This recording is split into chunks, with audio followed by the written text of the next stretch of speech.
ચાલો પૂર્વભાઈ, તો આપણે આ ઢાળ ચડાવવાનો છે, રેમ્પ ચડાવવાનો છે, બરાબર છે? બરાબર. તો રેમ્પ ઉપર કેટલામો ગેર હોય તમને આઈડિયા છે? First gear. Okay, very good. First ગેરમાં લઈ લો.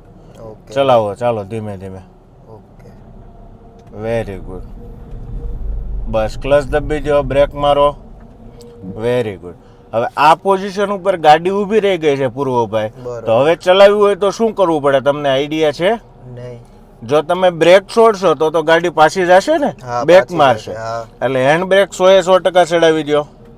હા, બસ. હવે ક્લચ વાઇબ્રેટ નોર્મલ થાય ને એટલો ગેરમાં એક્ટિવ થાય ને ગાડી એટલો ક્લચ છોડવાનો છે 50%. એટલે વાઇબ્રેશન આવશે. છોડો તો ક્લચ.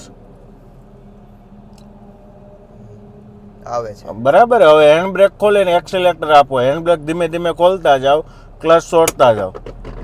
Very good. છોડો ક્લચ, આપો એક્સિલેટર. પરફેક્ટ. Very good. આવી રીતે હંમેશા રેમ્પ ઉપર ગાડી ચડાવવાની છે, જો ગાડી ઊભી રહી જાય તો. બરાબર છે? ઓકે. આવી જ અવનવી ડ્રાઇવિંગ શીખવા માટેની ટિપ્સ માટે અમારા પેજને લાઇક અને ફોલો જરૂરથી કરજો. અને હા મિત્રો, જો તમારા ગ્રુપમાં પણ કોઈને ડ્રાઇવિંગ શીખવું છે તો સવાણી મોટર ડ્રાઇવિંગ સ્કૂલની અવશ્ય મુલાકાત લેજો.